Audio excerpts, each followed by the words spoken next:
Saudaranya bapak saya penghafal, anaknya tidak menghafal. Bapak saya bukan penghafal, tapi anaknya menghafal. Jadi memang tidak harus itu bahwa orang tuanya ustadz, belum tentu anaknya ustadz. Nah, tergantung nanti hidayah Allah berikan sesuai dengan takdir yang diberikan oleh Allah. Ya. Saya biasa maghrib jalan-jalan ke kota Kendari. Ya, tahun 86 itu, 85.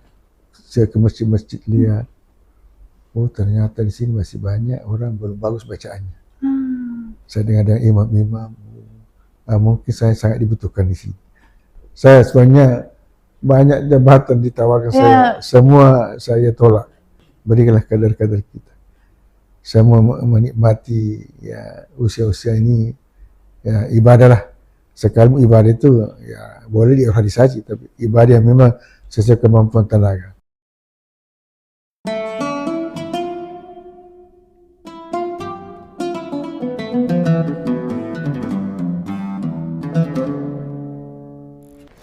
Assalamualaikum warahmatullahi wabarakatuh. Senang sekali rasanya saya Desi Triana menjumpai Anda dalam program Kisah Para Kiai yang tayang di channel YouTube tribunnews.com. Tribuners, hari ini saya berkesempatan untuk mewawancarai salah satu tokoh, salah satu kiai kami di Provinsi Sulawesi Tenggara, dan sudah hadir di samping saya Bapak Dr. Randus Kiai Haji Mursyidin, Magister Hukum Indonesia, selaku Ketua Majelis Ulama Indonesia Provinsi Sulawesi Tenggara periode 2021-2026. Kita akan mengulik seperti apa perjalanan Pak Kiai dalam dakwahnya di Sulawesi Tenggara. Langsung saja saya sapa. Assalamualaikum Pak Kiai. Waalaikumsalam warahmatullahi wabarakatuh. Apa kabar hari ini? Alhamdulillah, sehat walafiat. Berkat nikmat Allah. Ya. Nikmat Allah yang mengantarkan kita hari ini untuk tetap semangat juga. Alhamdulillah. Dan sebelumnya kami juga mengucapkan terima kasih banyak sudah berkesempatan diwawancarai dan untuk mengulik seperti apa kisah perjalanan dari Pak Kiai itu sendiri. Dan Pak, ini tahun 2026 menjadi akhir periode ya Bapak menjabat sebagai Ketua Umum MUI Provinsi Sulawesi Tenggara. Sebelum jauh melangkah Pak, saya ingin tanya dulu, seperti apa perasaannya di akhir periode ini? Alhamdulillah, saya bersyukur karena kita akan tampilkan nanti kader-kader muda sebagai pelanjut tongkat estafet kepemimpinan MUI ke depan insya Allah. Jadi saya merasa bangga karena melihat kondisi Sultra sudah banyak, kita punya kader yang bisa kita tampilkan sebagai menahkodai MUI ke depan insya Allah. Ya. Dan kalau boleh tahu sendiri, kabarnya juga ini adalah periode ketiga dari Pak Kiai.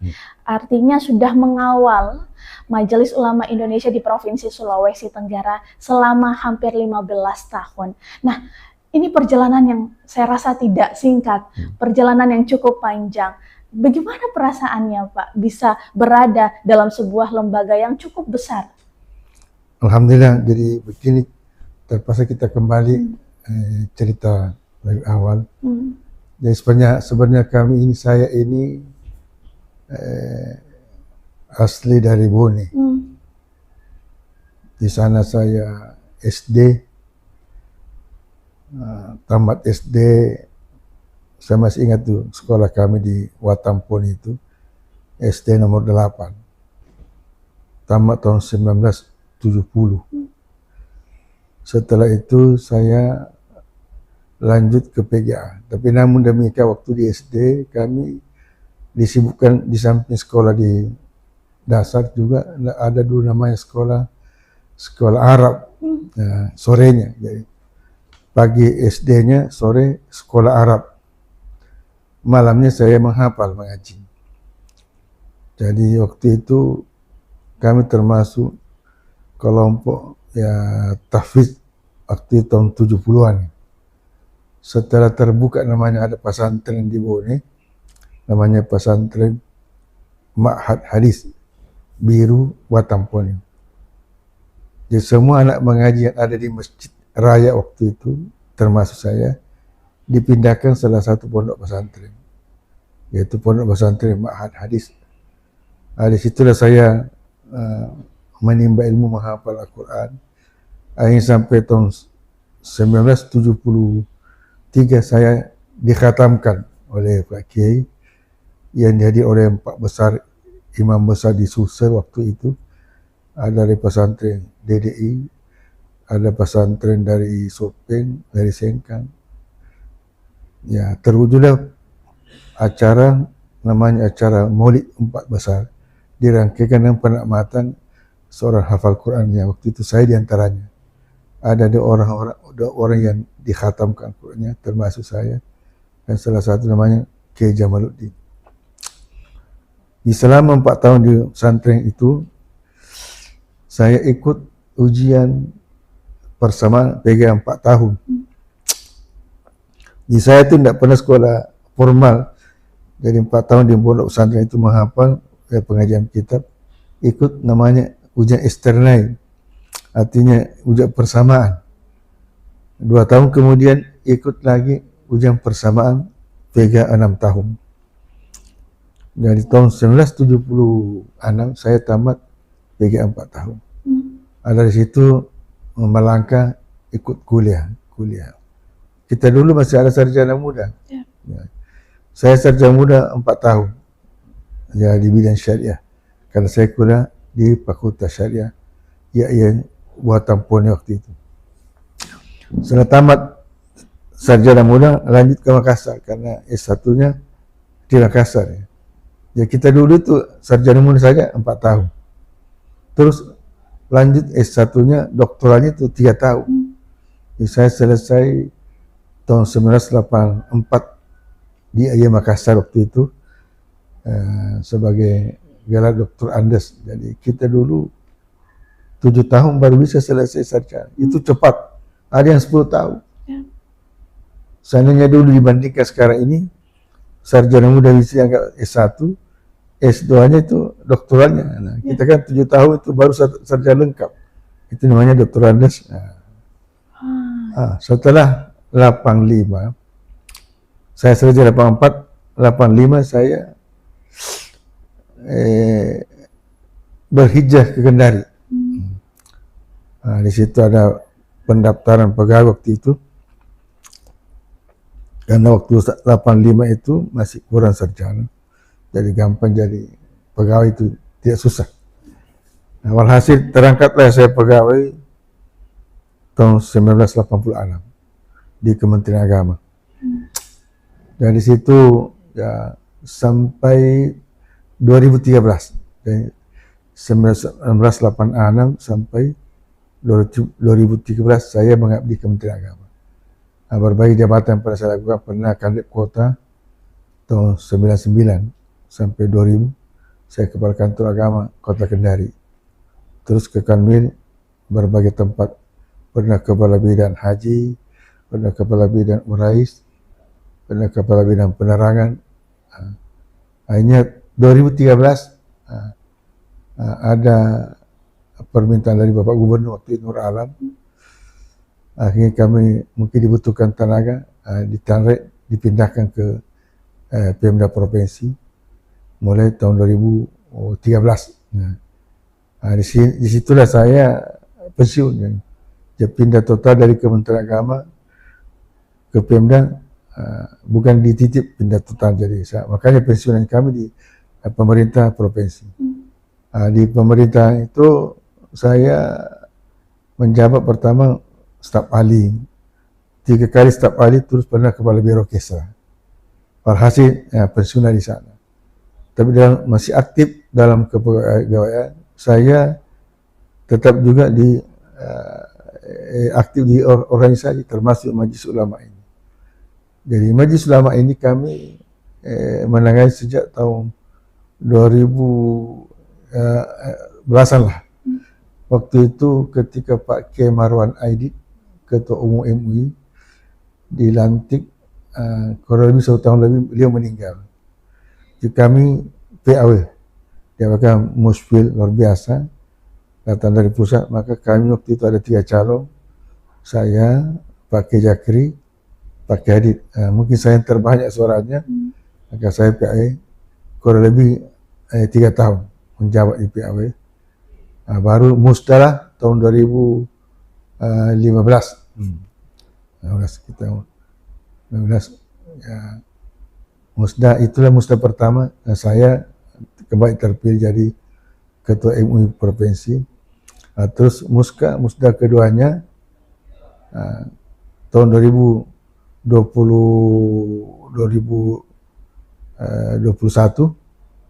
sampai 2026 ini saya juga terpilih yang kedua kalinya. Nah akhirnya ya ini 2026 ini sudah berakhir, akan musda insyaallah kita akan memilih nanti yang terbaik untuk menahkodai MUI ke depan. Nah aturan dalam di MUI bahwa maksimal menjabat sebagai ketua umum itu maksimal 2 periode. Dulu ada 3 periode, tapi setelah ada aturan baru maka itu sudah dipatok maksimal 2 kali. Nah, alhamdulillah di samping sebagai ketua umum selama ini, saya juga di ormas lain sebagai wakil ketua LPTQ provinsi. Yang ketuanya itu Pak Sekda, saya ketua 1 lembaga pengembangan tilawatul Quran. Itulah perjalanan hidup kami selama di Sultra. Jadi sejak 85 sampai sekarang berada di Sultra, jadi kurang lebih 41 tahun saya sudah di Kendari. Alhamdulillah. Masya Allah, panjang sekali ternyata. Dari Bone, Watampone, kemudian ke Kota Makassar, kemudian memilih Kota Kendari sebagai ibarat ini sebagai tempat bernaung hingga sampai menduduki berbagai macam jabatan dan dipercayai juga sebagai Ketua MUI Provinsi Sulawesi Tenggara. 1 kali PAW dan 2 kali dipilih secara lewat musyawarah daerah. Nah, Pak Kiai, kita ulas satu-satu karena perjalanannya luar biasa sangat panjang. Ketertarikan terhadap agama Islam itu sendiri, karena saya yakin kita tumbuh menjadi anak-anak itu biasanya kan pengen main, pengen banyak sekali aktivitas yang kita lakukan. Nah, Kiai pada masa kecil dulu itu ketertarikannya dalam belajar agama apakah memang terdorong karena orang tua yang mendukung aktivitas keagamaan itu sendiri atau seperti apa, Pak Kiai? Terima kasih nak. Jadi dulu karena rumah kami dekat dengan masjid raya itu, saya berada komunitas yang agamis, kan di situ ada pengajian, ada pembinaan hafalan, ada pembinaan pengaji dasar. Kan dekat dengan masjid, setiap hari ke masjid melihat anak-anak di situ menghafal, saya juga tertarik. Tadi saya ikut belajar mengaji. Setelah dilihat guru ternyata saya punya potensial, langsung dibilang guru, Ananda pindah menghafal. Di saya menghafal Al-Quran itu kurang lebih 4 tahun. Mulai kelas 5 SD, saya menghafal Al-Quran, kelas 5, kelas 6, pindah kelas 1, saya berhenti, langsung pesantren. Jadi selama 4 tahun saya itu menghafal Al-Quran. Dalam umur kira-kira 15 tahun barangkali, kan baru 1 tahun tamat dari SD, sudah tamat 30 juz. Alhamdulillah, karena memang saat itu, karena berada komunitas memang, ya kita terpenuhi dengan lingkungan seperti itu. Jadi saya lah termasuk salah seorang santri yang pertama ditempatkan di pesantren itu. Pesantren apa kalau pesantren Ma'had Hadis Biru Watampone waktu itu. Masih ada sampai sekarang? Masih ada sekarang. Saya masih membina sekarang di sana. Tapi sudah ada yang, itu adik-adik kami menjadi pimpinan di sana yang melanjutkan. Di situ tercetak berbagai banyak hafalan Quran. Setelah saya pindah ke Kendari, saya tingkatkan di pembinaan tahfidnya. Saya tinggal di Ummu Sabri. Waktu itu saya buka pembinaan tahfidz. Ini muncullah banyak kader-kader kami sini yang punya pondok pesantren. Itu pondok pesantren Al-Askar, ada Hendrik Alpi, itu semua dari kami. Mereka sekarang besar pesantrennya, membina termasuk diantaranya bidang hafalan Al-Quran. Berarti dorongan lingkungan juga termaksud. Dukungan orang tua seperti apa? Ya alhamdulillah, karena memang lukis seperti itu, pokoknya memang lingkungan sangat berpengaruh. Ya dulu tidak pernah saya bayangkan mau menghafal Al-Quran, tapi karena selalu main-main di situ tempat komunitas, memang tempatnya para penuntut ilmu Al-Quran, akhirnya otomatis masuk. Alhamdulillah, seperti itulah yang kami alami selama ini. Kalau boleh tahu latar belakang orang tua dari Pak Kiai sendiri, kalau di Bone itu kan banyak petani. Iya. Ya, apakah orang tuanya juga petani kah atau pengusaha? Itulah saya katakan bahwa memang menghafal Quran itu satu hidayah. Ya. Tidak harus seperti dulu bahwa tidak jauh jatuhnya buah dari pohonnya. Jadi kalau kita melihat sejarah, orang tua saya bukan penghafal, tukang emas. Tapi saudaranya bapak saya penghafal, anaknya tidak menghafal. Bapak saya bukan penghafal, tapi anaknya menghafal. Termasuk saya sekarang ini, ya, saya sedih menghafal, anak saya tidak menghafal. Tetap waktu masih kecil saya bina untuk menghafal itu, tapi memang tidak ada bakatnya. Ternyata bakatnya ke eksakta. Ya, anak saya pertama itu awalnya saya bina menghafal, selalu sakit kepalanya. Ternyata setelah berkembang, memang dia bakatnya di eksakta. Jadi dia, anak saya lulusan UHAL itu jurusan fisika. Yang pertama, yang kedua jurusan bahasa Inggris, yang tiga apoteker. Tidak ada yang terakhir ini saya ikut dia, saya sarankan belajar di Kuala di IAIN, alhamdulillah sementara S2. Dia itu yang anak saya yang terakhir. Jadi memang tidak harus itu bahwa orang tuanya ustadz, belum tentu anaknya ustadz. Tergantung nanti hidayah Allah berikan sesuai dengan takdir yang diberikan oleh Allah ya.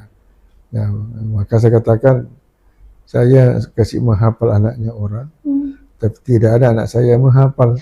Artinya Pak Kiai juga tidak memaksakan anak-anaknya untuk ikut seperti Pak Kiai? Tidak, ya, karena dulu di pondok pesantren Musabri kan saya di situ. Setelah tinggal berada di Kendari, tentu ditempatkan di situ membina anak santri sampai kerja di Kandil Agama kan berhadapan di situ Musabri. Saya didik menghafal, ikut juga anak. Dia sudah hafal satu juz, sering sakit kepalanya. Oh, enggak bisa. Kan saja melatih tilawah, ya tilawah mana qori, hampir semua qari sultannya dari kami semua. Saya latih anak saya untuk tilawah, tidak bisa suaranya melonjak, datar. Memang tidak ada bakat. Dan itulah ada usaha. Tapi memang tidak ada nasibnya anak saya ke sana. Tapi yang jelas semua anak saya semua dari sekolah agama, nanti perguruan tinggi baru pindah ke di umumnya. Jadi tetap diberikan jalur akses untuk belajar soal agama, ada. Namun berjalannya waktu punya keahlian tersendiri. Ya, kita arahkan setelah ternyata kalian ini kita arahkan ke sana. Dan Pak Kiai ini menarik juga, sangat menarik, karena ternyata di tahun sebelum Pak Kiai sendiri di Kota Kendari itu ada penerimaan ASN, dan kemudian Pak Kiai kenapa memilih Kota Kendari di antara, maksudnya kesempatan juga pasti ada di Makassar, ada di Sulawesi Selatan. Kenapa Kota Kendari di Sulawesi Tenggara? Begini ceritanya nak, jadi memang unik. Saya dulu nak waktu di pondok pesantren tidak ada niat menjadi pegawai. Saya sudah senang tinggal membina di pondok pesantren. Karena waktu itu setelah Pak Kiai saya tamat, saya diangkat sebagai ajudan membina penghafal. Jadi saya asistennya Pak Kiai membina penghafal di pesantren Bone itu. Tiba-tiba waktu tahun 85 Kakanil Agama ini sepupunya mertua saya. Di mertua saya sepupu Kakanil Agama. Ketemu di kampung. Kan istri saya orang Palopo. Ketemu di Palopo bilang, apa kata mertua saya? Pak Kakanil, kan Anda Kakanil Sultra, Kakanil Agama. Ya, Anda butuh sarjana. Menantu saya di Bone itu penghafal Quran, sarjana syariah lagi. Langsung dibilang Pak Kamil, saya sangat butuh seperti itu. Apa waktu itu masih kurang sarjana. Jadi waktu itu saya disampaikan suruh ke Kendari. Kendari saya tidak tahu apa itu Kendari. Jadi untuk apa ke Kendari? Ketemu itu namanya Pak Jabar. Itu Pak Jabar namanya Kakanil Agama waktu itu tahun 1985. Alhasil yang namanya tentu tidak mungkin kita menolak apa kata mertua. Saya lapor Pak Kiai Bone, ini ada perintah di mertua disuruh ke Kendari. Untuk apa? Disuruh bawa ijazah, barangkali mungkin pegawai. Pada saya dulu tidak ada niat menjadi pegawai. Sudah senang di pondok pesantren, begitulah. Walhasil berangkat ke tahun 1985. Langsung ikut tes. Nah, karena memang sarjana masih kurang, dibutuhkannya. Tidak susah, tidak seperti sekarang ini. Dulu dicari. Jadi terangkatlah 1986. Sampai sekarang. Dulu ketika saya terangkat muncul ada niat-niat kurang bagus. Apa itu, Pak Kiai? Maksudnya kalau nanti 100% saya mau kembali ke Buni, Ya. itu niat tidak benar, tidak bagus. Karena termotivasi belum merekat dalam hati bagaimana pegawai itu. Karena saya di pondok pesantren juga digaji waktu itu, sekali gaji kecil tapi berkahnya banyak. Tapi kenapa ada itu disebut niat tidak bagus? Begini. Itu kan mau pulang kampung. Ya, artinya nanti 100% saya mulai pulang ke Bone, mutasi artinya apa sehingga tidak terjadi seperti itu. Saya waktu saya terangkat, saya biasa maghrib jalan-jalan ke kota Kendari. Tahun 86 itu, 85. Saya ke masjid-masjid lihat. Oh ternyata di sini masih banyak orang belum bagus bacaannya. Saya dengar imam-imam. Nah, kalau di bawah ini banyak ulama yang bisa mengajarkan itu. Mungkin saya sangat dibutuhkan di sini. Itulah yang sehingga tidak jadi. Dan ada nilai semangat ingin menerapkan ilmu yang saya miliki. Karena mengingat ini sangat penting. Ini tugas kita. Kalau tidak kita sampaikan nanti kita berdosa. Itulah penyebab sehingga tidak jadi menjadi orang kembali ke Watampone. Sampai sekarang, alhamdulillah. Dan itu menjadi perjalanan awal juga dakwahnya seorang Pak Kiai Mursyidin di kota Kendari. Iya, alhamdulillah. Jadi makanya saya ditempatkan tinggal Musabri. Saya bina cerita anak namanya ada kelompok hafal Quran, ada kelompok tilawah, termasuk anak-anak pengajian kitab-kitab di Musabri itu, anak-anak santri antara maghrib isya. Alhamdulillah. Itu yang banyak mendahulukan anak kita sekarang yang punya pesantren besar sekarang. Itulah yang menyebabkan sehingga tidak jadi kembali. Masya Allah. Sampai sekarang sudah 41 tahun berada di kota Kendari. Jadi lebih banyak hidup saya, umur saya kalau ketimbang umur masih di kampung. Sekarang umur sudah 69 tahun. Jadi kalau 41 tahun berarti hanya 20 berapa tahun di Kendari, di Bone. Artinya hati ini sudah Kendari. Sudah, bukan lagi orang Bone, orang Kendari. Karena ketika kami biasa habis Ramadan silaturahmi ke kampung, apa kata orang di sana?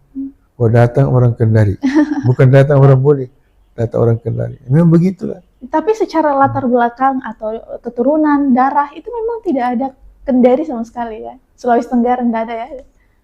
Sebanyak begini kalau kita kembali masalah keturunan ini, Kendari kan dulu sebenarnya bagian dari Sulsel. Iya, betul. Nenek kita banyak. Makanya waktu saya ke sini sudah ada saudara nenek saya di Kendari Cadi, saudara nenek di situ. Dan nenek saya ada 8 ya, ada 5 saudara di sini, 4 di Kendari, 4 di Bone. Di waktu kami datang tahun 85 itu, sekalipun saya baru lihat di Kendari, tapi tidak merasa asing karena ada nenek yang tinggal di Kendari Cadi. Di situlah pertama saya ambil KTP di Kendari Cadi. Walhasil sampai sekarang. Terkait dakwahnya sendiri Ustaz, masih ingat tidak tempat dakwah pertama, masjid pertama yang disambangi oleh Pak Kiai sendiri? Dakwah saya memang dulu kan waktu terangkat langsung di Kanwil, tapi sebagai profesi balik itu cara pertama di Musabri. Tapi saya waktu itu masih bisa kita merangkap penyuluh honorer. Saya tahu menyuluh di Cialam Jaya tahun 87 itu. Cialam di Kondah masuk. Di setiap malam Jumat saya naik motor ke sana mengaji daerah Trans di situ. Sampai juga mengisi jadwal di masjid kota-kota Kendari ini. Saya bergiliran. Waktu itu masih kurang masjidnya. Paling masjid yang besarnya masjid rakyat kota itu masjid Al-Falah. Ini Al-Kausar waktu itu datang baru dibangun. Masjid Al-Kausar. Nanti tahun 80-an sekian baru hampir tahun 90-an sudah baru dibangun Al-Kausar itu. Dan kita keliling ceramah sangat dibutuhkan waktu itu. Nah, di samping memang pencarian masih kurang. Setelah beberapa tahun kemudian sudah mulai ya banyak berdatangan dan banyak kader-kader sudah bisa kita antisipasi masjid-masjid di kota Kendari secara keseluruhan begitu. Ya, dari perjalanan Pak Kiai sendiri, Pak Kiai memaknai perjalanan ini sebagai perjalanan apa Pak Kiai? Karena mulai dari kecil, kemudian juga berlanjut hingga masa dewasa, mengantarkan pesan-pesan keimanan kepada umat Islam, khususnya yang ada di kota Kendari, Sulawesi Tenggara. Itu memaknai perjalanan ini seperti apa Pak Kiai? Makanya salah satu, saya anggap perjalanan yang mengandung nilai-nilai ibadah. Karena kata Rasul, siapa yang berhijrah karena Allah akan diberikan pahala berlipat ganda. Nah, hijrah di sini pindah hijrah dalam arti pindah suatu tempat dalam rangka untuk mengembangkan pendidikan keagamaan, termasuk kategori nilai jihad. Jihad itu kan ada kesungguhan hati. Nah, karena jihad itu bukan diartikan sebagai perang. Seseorang memiliki jiwa kesungguhan hati itu sudah jihad. Mencari rezeki karena Allah itu jihad, berpahala. Menuntut ilmu karena Allah itu juga berpahala. Membantu orang karena hati sungguh betul karena itu jihad, termasuk nilai pahala. Termasuk anda ini memberikan informasi bagaimana saya didengar orang menjadi dakwah, itu jihad, itu pahala juga. Pahala yang kita tidak sangka-sangka. Kan jangan dilihat bahwa pahala itu hanya salat, mengajak orang kebaikan itu pahala juga, karena Nabi mengatakan man dallaka ala khairi kafa'ili, siapa yang menunjukkan seseorang kepada kebaikan sama dia melakukan kebaikan. Jadi ketika anda seperti menyebarkan, orang dengar, orang memanfaatkan itu pendengar apa yang kita sampaikan, mereka berpahala, anda dapat pahala, saya juga dapat pahala, maka tidak ada ruginya menyampaikan sesuatu kebaikan. Dan begitu sebaliknya, kejahatan yang kita lakukan, orang membuat kejahatan gara-gara kita, mereka dapat dosa, kita juga dapat imbasnya. Nah, seperti itu. Jadi perjalanan ini dimaknai sebagai perjalanan ibadah, jihad. Ya. Dan Pak Kiai, ini juga menyangkut terkait jabatan yang segera berakhir di tahun terakhir ini 2026. Setelah menjadi Ketua Majelis Ulama Indonesia Provinsi Sulawesi Tenggara, kira-kira apa nanti kegiatannya jika sudah tidak menjabat? Alhamdulillah. Saya sebenarnya banyak jabatan ditawarkan saya, semua saya tolak. Ini FKUB, Forum Komunitas Umat Beragama, kan saya rekomendasi umat Islam untuk masuk di situ. Saya ditawarkan, saya bilang saya tidak, berikanlah kader-kader kita. Saya mau menikmati ya usia-usia ini ya ibadahlah. Sekalipun ibadah itu ya boleh diorganisasi, tapi ibadah yang memang sesuai kemampuan tenaga. Jadi saya bersyukur ya. Bahkan sebenarnya periode sebelumnya saya sudah berniat untuk tidak menyahuti, tapi karena aklamasi pakai. Nah, untuk tahun ini ada aturan bahwa maksimal 2 periode. Sebelumnya kan masih bisa 3. Selama pimpinan di atas menyetujui pimpinan berarti kalau provinsi disetujui oleh pusat, bisa 3 periode. Saya baru 2 periode. Setelah keluar aturan baru, saya sangat bersyukur. Batas maksimal. Nah, sebenarnya kegiatan kami masih banyak. Sekarang kami dilantik sebagai ketua IPIM. IPIM itu ya kalau di pusat Menteri Agama, ketua IPIM, Ittihad Persaudaraan Iman Masjid. Saya baru lantik Pak Menteri waktu STG kemarin, saya dilantik sebagai ketua IPIM Sultra. Nah, itu ormas baru ya menangani masalah bagaimana membina imam bacaannya itu. Saya terima itu karena bagaimana punya profesi seperti itu dan tidak menguras tenaga seperti itu. Nah IPIM itulah makanya saya terima. Yang lain itu nanti saya sudah bilang minta maaf, nanti serahkan kepada adik-adik kami yang punya potensial, dan sekarang kita sudah banyak yang mempunyai bisa ke arah situ. Jadi kegiatan kami kan saya di Masjid Agung Al-Qaus sebagai imam besar. Nah, itu saya teguni, makanya ada mobil dinas itu saya panggil itu mobil imam itu dari Pemda. Sejak 2018 saya ambil itu mobil, dikasih untuk Pak Gubernur sebagai mobil dinas imam besar. Nah, itu mobil pemerintah, bukan mobil pribadi. Artinya akan terus juga berdakwah. Ya tetap ya. Iya, khususnya di Masjid Al-Kautsar. Yang Al-Kautsar, yang tempat saya berdakwah biasa Al-Kautsar, Al-Alam, Umus Sabri, masjid saya dekat rumah di Masjid Nurul Huda di Balai Kota, Masjid Al-Jariyah. Tidak banyak saya terima, kecuali ceramah-ceramah lain. Saya kondisikan kekuatan kesehatan. Oke, terkait kesehatan sendiri nih Pak, dari Pak Kiai sendiri ada tidak tips menjaga kesehatan? Ya Alhamdulillah, ya intinya itu kesehatan, jadi yang bisa berpengaruh pada kesehatan kita, pikiran. Jangan memaksa berpikir, jangan memikirkan orang lain, jangan pikirkan urusannya orang lain, pikirkan urusan dirinya. Yang kedua, selalu kita berbaik sangka kepada orang. Jangan masukkan dalam hati buruk sangka, karena kalau ketika kita buruk sangka kepada orang, maka kita bisa sakit hati. Ketika buruk sangka kepada orang, muncul namanya cari-cari kekurangan orang. Setelah cari-cari kekurangan, bicarakan kepada orang lain, itu sudah ghibah, sudah dosa besar lagi. Nah, kalau kita prinsip berbaik hati, baik sangka, maka semua orang kita anggap punya kelebihan, yang punya kehebatan. Jangan lihat kekurangannya orang. Itu yang kedua. Yang ketiga, jangan simpan kalau ada pikiran yang buntu, artinya tidak bisa terselesaikan. Jangan simpan, langsung buang saja. Nanti setelah belakang baru pikirkan kembali. Jangan simpan dalam hati. Itu akan bisa berpengaruh dalam kesehatan kita. Karena kuncinya pikiran tadi. Yang terakhir itu pokoknya mensyukuri apa yang ada. Sudah ini, kalau ini begini, alhamdulillah. Mungkin Allah mentakdirkan hari ini kesehatan seperti ini. Memang kami juga ada punya penyakit. Saya kira setiap orang pasti ada penyakit. Tapi kita atasi dengan melihat, mensyukuri, sabar. Kita selalu ada dalam diri kita ketika dicoba suatu penyakit, kita sabar. Mungkin ada hikmahnya. Ketika dicoba nikmat, kita harus syukur. Jangan larut dalam kenikmatan itu sehingga lupa daratan, bisa nikmat menjadi laknat.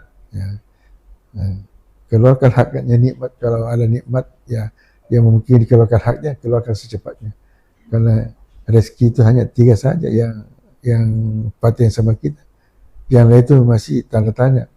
Itu rezeki yang hak pertama yang kita pakai sekarang ini.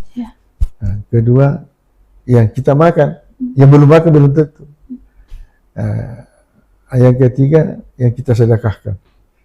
Kalau uang yang ditabungkan di bank itu belum tentu. Tanah itu milik atau warisan dia. Ketika kita meninggal sebentar, diambil orang. Hak kita hanya itu yang disedekahkan, yang dimakan sekarang, yang dipakai sekarang. Itulah hanya rezeki kita sebenarnya. Kalau kita paham itu, ya sudahlah. Kita hadapi dengan berbagai dengan penuh kesenangan, ketenangan, sehingga kita terhindar dari segala penyakit. Terhindar dari penyakit. Termasuk penyakit hati. Wah, itu yang penting. Penyakit hati itu pokoknya harus singkirkan dalam hati kita. Karena Pak Kiai sendiri terlihat masih sangat segar bugar. Masya Allah. Masih bisa kelihatan. Berapa dakwah dalam sehari Pak Kiai? Untuk sementara saya tidak banyak. Tidak seperti waktu masih muda, kadang-kadang double sekarang ini. Ya saya batasi. Kalau ada minta ceramah, masalah apa nak? Saya langsung kontak di MUI, komisi ini kamu pergi ceramah. Langsung diutus. Ahlinya. Kalau dulu waktu masih awal-awal prode, saya memang termasuk di awal prode itu kadang-kadang ya itu kan masih kurang anak-anak kita yang semua tumpang pertanyaan sama saya. Pokoknya ya itulah masih terbatas ya. Sama termasuk ketika kami membuka kantor kami Tribun News Sultan. Kebetulan Pak Kiai langsung yang turut menjadi pemimpin doa kami juga pada saat itu.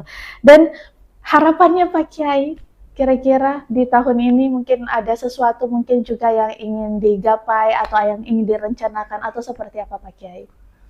Ya begini, kalau tahun ini kami mengharapkan mudah-mudahan yang pertama dulu kepemimpinan daripada MUI ke depan kita cari yang terbaik. untuk menakodai ilmu ke depan. Yang kedua, saya kira memang perlu nanti ke depan harapan kami ilmu selalu berkolaborasi dengan Tribun yang jadi adik-adik dari Tribun tolong sering-sering ke sinilah, karena kemungkinan nanti yang jadi ya tidak jauh ya pengurusan lama, yang tidak boleh hanya lama hanya ketua umum saja. Ada kemungkinan nanti yang kami mungkin dibawa ke Dewan Pertimbangan. Pada pertimbangan itu tidak sibuk ya. Karena sekarang Dewan Pertimbangan MUI Pak Ahmad Al-Jupri, setelah meninggal itu Pak Profesor Abdul Al-Hazza meninggal, langsung pihak Pak Ahmad Al-Jupri, ketua Dewan Pertimbangan. Nanti ini kepengurusan yang tidak boleh itu ketua umum, ya yang lain itu masih berpengurus lama ya bisa berlanjut. Yang penting ketuanya saya tidak boleh 2 kali, dia boleh 3 kali lah. Ya harapan kami ya mudah-mudahan ada adik dari Tribun selalu ya komunikasi lah. Tapi teman-teman kami insyaAllah terbuka ya. Pasti. Ya harapan kami kita. Karena Tribun saya ini cukup. Sering saya memantau informasinya cukup akurat, alhamdulillah. Ada hal yang menjadi pelajaran pendidikan kita lihat apa yang disampaikan oleh di warga kita Tribun ini. Ya. Oke. Sekali lagi terima kasih banyak atas waktunya. Pak Kiai sudah membersamai kami juga, dan cerita Pak Kiai tentunya menjadi pembelajaran juga pastinya untuk umat Islam yang ada di Kota Kendari, khususnya juga untuk kami yang mendengarkan langsung seperti apa perjalanan dari Pak Kiai Mursyidin. Dan juga saya ingin mengucapkan terima kasih banyak untuk para Tribuners dimanapun berada yang sudah menyaksikan kisah para Kiai hari ini. Pastikan untuk terus mengikuti deretan program menarik kami yang tayang di channel YouTube kami. Saya Desi Triana, pamit undur diri bersama dengan narasumber saya yang luar biasa. Di sini ada Dr. Randos Kiai Haji Mursyidin, Magister Hukum Islam. Pak, terima kasih banyak. Sampai jumpa. Assalamualaikum warahmatullahi wabarakatuh. Waalaikumsalam warahmatullahi wabarakatuh.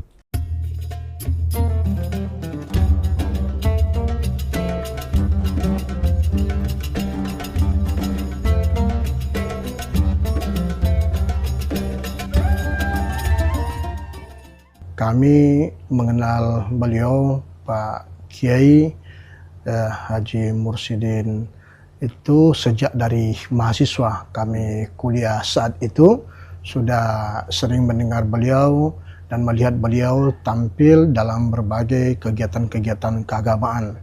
Bahkan beliau juga pernah mengajar kami di IAIN Kendari. Kami kagum kepada beliau karena memang beliau adalah sosok yang memiliki keilmuan, tetapi tingkat ketawaduannya cukup berbeda. Bagi kami beliau adalah sosok yang sangat ideal.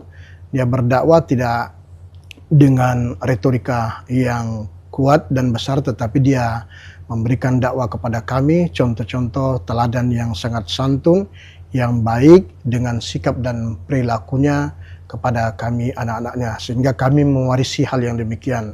Tidak mesti keras, tetapi membangun jalinan komunikasi kepada semua stakeholder dengan ramah, tentram, dan damai. Suasana seperti ini sangat patut untuk senantiasa kita pertahankan, dan itu kami tidak dapatkan dari tokoh-tokoh yang lain kecuali dari beliau.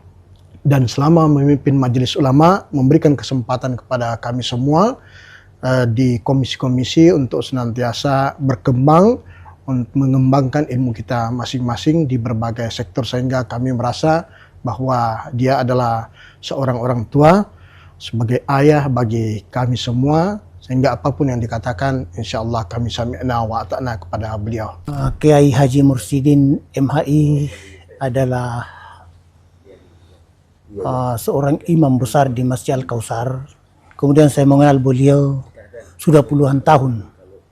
Dan beliau orang yang santun, adalah pembimbing, penceramah, guru, kemudian orang yang santun dengan keluarga. Beliau sulit kita dapat karena dia adalah seorang penghafal, seorang imam, seorang penceramah. Kiai Haji Dr. Randos Mursyidin MHI, sosok beliau saya mengenal sejak saya santri di pesantren Ummu Sabri. Beliau mualim saya, guru saya, baik guru hafal maupun guru tilawah, dan guru bahasa Arab, dan beliau tinggal di pondok membimbing kita. Kemudian sampai berikutnya kami sampai di masjid ini karena binaan beliau, dan beliau adalah yang pertama, selain dia hafiz Quran, beliau ada seorang pembina tilawah, kemudian ketua LPTQ, ketua Majelis Ulama, dan di organisasi Islam lainnya beliau yang jadi tokoh, ya, jadi ketua.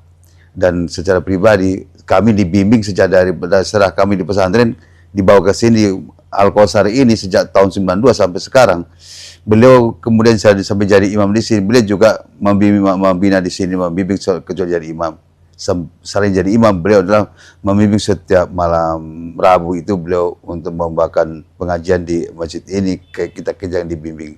Dan yang sangat berkesan sekali, beliau adalah tidak mengenal capek, tidak pernah mengenal lelah untuk membina, baik yang dibina itu baik kalangan orang tua, mas talim maupun mahasiswa, ya, baik kalangan mahasiswa.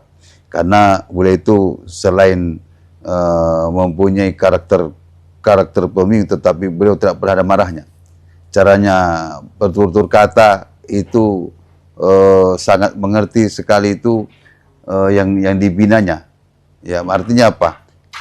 Sekalinya beliau bicara, maka kami sudah paham maksud beliau. Dan beliau banyak santri-santrinya sampai sekarang penghafal sampai di Mesir, melanjut kemudian sampai doktor. Itu santri-santri beliau sangat luar biasa, yaitu mencetak penghafal, mencetak qori, ya, ilmuwan di akademisi di IAIN itu, baik di IAIN maupun UNHALO, mereka santri-santrinya beliau semua. Nah, begitu maksud saya. Dan sampai sekarang beliau masih imam sama kita, sangat berkesan sekali. Ketika beliau capek, ketika masih sakit, beliau jadwalnya ceramah, mengimam, dia datang, dan kemudian ketika sakit kami minta air minumnya, kami minta istirahat dulu. Beliau menandakan bahwa walaupun keadaan sakit, beliau tuh hadir untuk demi orang lain, demi jamaahnya. Saya mengenal beliau bukan saat ini, tapi sejak saya remaja, kurang lebih 16 tahun saya berusia. Jadi kurang 40 tahun saya sudah kenal beliau. Saya sudah kenal beliau sosoknya. Jadi awal-awal pertama saya ketemu beliau itu, karena beliau dulu kan di Kementerian Agama, sama dengan ayah saya. Jadi kalau saya ke Kementerian Agama, saya masuk ke ruangannya, pasti beliau lagi memegang Al-Quran, membaca Al-Quran. Ternyata dalam proses perjalanannya beliau ini memang menjadi tokoh panutan kita, terutama agama Islam yang ada di Sulawesi Tenggara. Beliau memang sangat memberikan masukan dan mendidik kami, sekaligus juga teman ruang diskusi kami untuk menyelesaikan persoalan-persoalan agama. Beliau sekarang menjadi ketua MUI Sulawesi Tenggara, dan kami yakin bahwa di bawah kepemimpinan, bimbingan beliau, nasihat beliau, rakyat kita di Sulawesi Tenggara mengalami suatu kesejukan, mengalami sebuah kebersamaan yang hakikat, dan tentunya kita mengayomi juga beliau, dan beliau selalu mendidik kami. Mudah-mudahan beliau tetap sehat, walafiat, dan kita butuhkan sosok seperti beliau yang sangat memberikan kesejukan di Sulawesi Tenggara. Di tengah-tengah kita lagi membangun 17 kabupaten kota.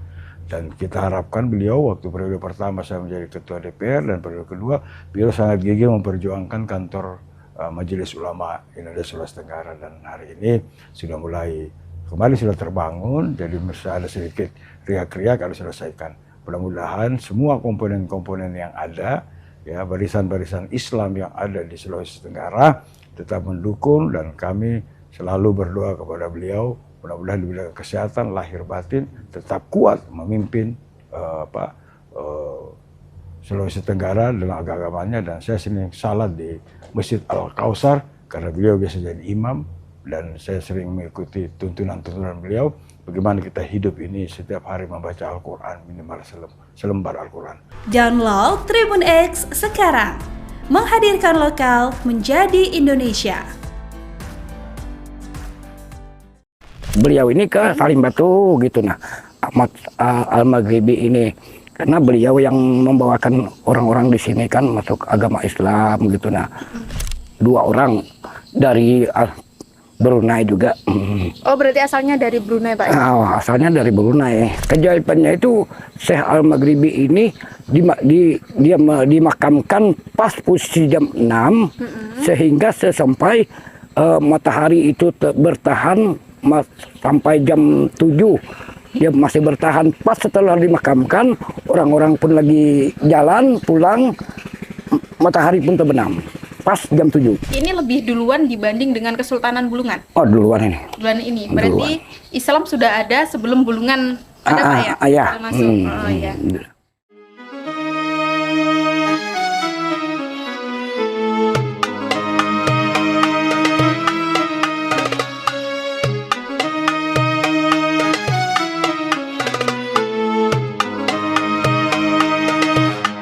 Assalamualaikum warahmatullahi wabarakatuh. Selamat pagi Tribuners, marhaban dan ya Ramadan.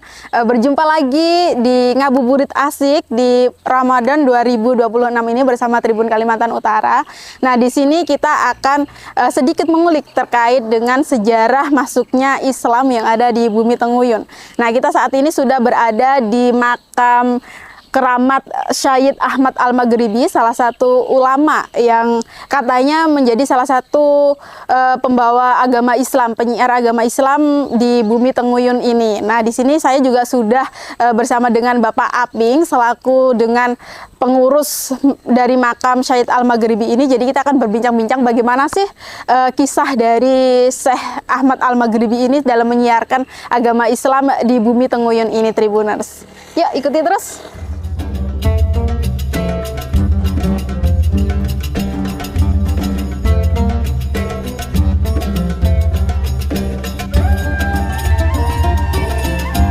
Tribuners, sekarang saat ini kita sudah bersama dengan Bapak Aping. Nah, Bapak Aping ini salah satu penjaga makam Syekh Ahmad Al-Maghribi. Kita akan sedikit berbincang-bincang dengan Bapak Aping. Bagaimana sih sejarah dari Syekh Ahmad Al-Maghribi ini di Salim Batu dan seperti apa sih peradaban Islam di Salim Batu ini berjalan seperti itu. Selamat pagi Bapak Aping. Selamat pagi. Ya, assalamualaikum, sehat Bapak? Waalaikumsalam, sehat. Iya, Pak, mungkin bisa dijelaskan Pak terkait dengan sejarah dari makam, kenapa makam ini bisa menjadi salah satu makam religi di Salim Batu? Mungkin dari seperti apa sih Syekh Al-Maghribi itu gitu Pak? Oh, sejarahnya begini kan, ke waktu tahun berapa kita tidak tahu sudah, karena kita masih istilahnya masih belum dapat asal usulnya. Kita tidak tahu tahun berapa dia masuk ke sini. Yang jelas kan yang kita tahu hanya wafatnya aja, tahun 1932. Oh, ini wafatnya Pak ya? Wafatnya. Nah, masuknya beliau kita tidak tahu. Bahkan orang Salim Batu di sini tidak ada mengingatkan permulaannya masuk beliau ke Salim Batu. Yang kita tahu hanya sejarah dia memasukkan agama Islam ke Salim Batu. Membawakan seperti itu. Seperti nah, itu sejarahnya seperti apa Pak? Beliau itu bisa masuk ke Salim Batu ini gitu? Karena saya dengar sejarahnya beliau ini, cuma dorang banyak memang, dorang ini kalau tidak salah 12 orang semuanya, karena dorang berpencar sehingga beliau ini ke Salim Batu gitu. Nah, Ahmad Al-Maghribi ini karena beliau yang membawakan orang-orang di sini kan masuk agama Islam gitu. Nah, setelah sampai teman-temannya ini kan istilahnya 2 orang dari Brunei juga. Oh, berarti asalnya dari Brunei Pak? Asalnya dari Brunei. Kalau saya lihatannya itu kan sejarahnya itu sekarang. Pak, apa sih yang menjadi karomah dari Syekh Ahmad Al-Maghribi ini? Pasti namanya awalnya kalau saya baca itu belum ada Maghribinya Pak ya? Iya, memang. Nah, itu seperti apa Pak ceritanya? Karena beliau ini kan memang awalnya namanya itu Ahmad aja. Nah, karena beliau ini ya pengaruhnya besar di Salim Batu ini, boleh dikatakan diangkat menjadi Syekh Al-Maghribi gitu. selama ini tadi kan itu beliau orang biasa juga, bukan orang apa model saya apa, ya cuma orang biasa aja dia. Tapi ada cerita khusus nggak Pak? Misalkan kalau nggak salah itu pas waktu saya baca beberapa sumber itu Syekh Al-Maghribi ini saat dimakamkan tuh ada keajaiban. Nah, ada. Itu ada. Keajaibannya itu Syekh Al-Maghribi ini dia dimakamkan pas posisi jam 6 sehingga sampai matahari itu bertahan sampai jam 7. Dia masih bertahan. Pas setelah dimakamkan, orang-orang pun lagi jalan pulang, matahari pun terbenam pas jam 7. Oh, pas waktu si Syekh Al-Maghribi ini dimakamkan, mataharinya tetap terang di daerah ya, Pak? Tetap bertahan matahari itulah dinamakan Al-Maghribi. Itu salah satu karomah beliau ya, ya? Itulah karomahnya dia beliau ini. Dan juga beliau ini kan sejarahnya bukan di sini sebenarnya, di bawah itu. Beliau ini kan karena ya ada kelebihannya dia sehingga dia naik gitu. Nah, dan juga beliau ini walaupun banjir besar dia enggak begitu acap. Oh, enggak pernah acap. Enggak pernah acap. Bahkan barang ini kalau hujan boleh dikatakan orang dua ini tetap basah, dia enggak. Oh, ini ada 2 makam Pak ya? Boleh kita lihat? Tiga. Silakan.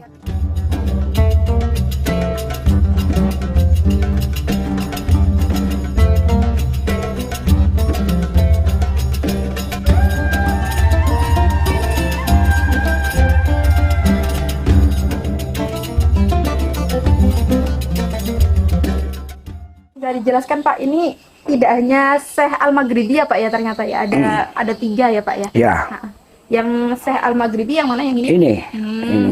Ini Al-Maghribinya, Syekh Al-Maghribinya. Itu ibaratkan pengikutnya. Pengikutnya. Pengikutnya dia. Jadi istilahnya boleh dikatakan dialah istilahnya kepala mereka, membawakan mengajarkan agama-agama di Salim Batu ini.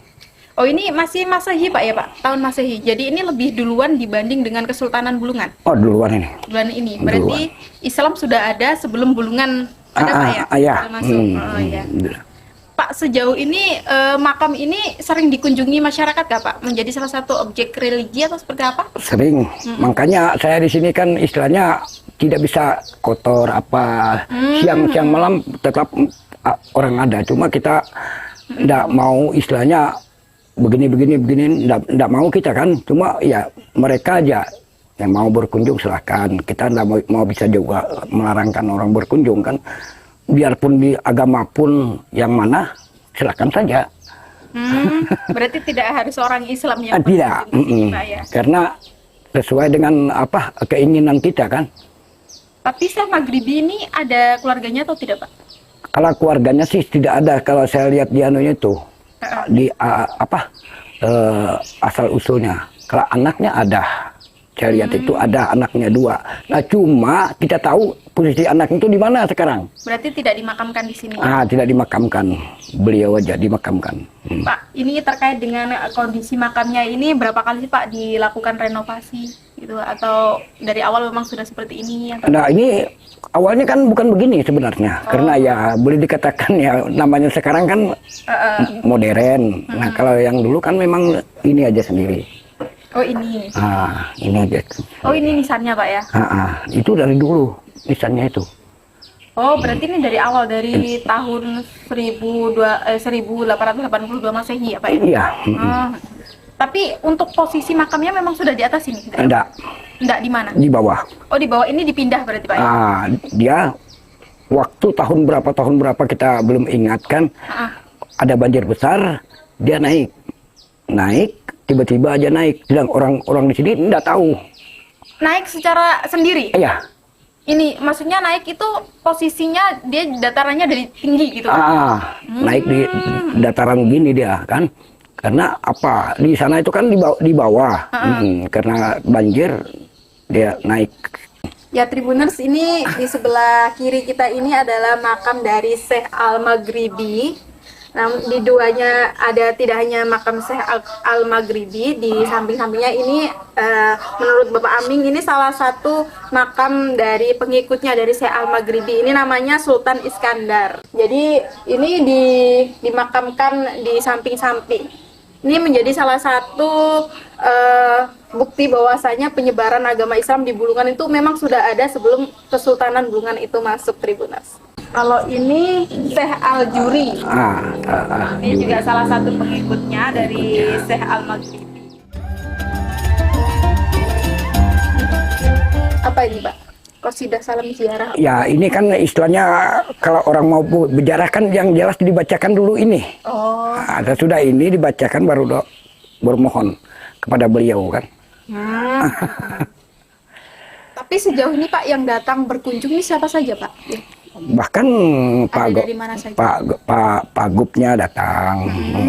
Pokoknya dari jauh-jauh datang semua. Berarti tidak hanya dari daerah Salimbatu Pak? Tidak. Sudah sering. Bahkan dari Bali sana. Oh, dari Bali pernah berkunjung di sini. Begini.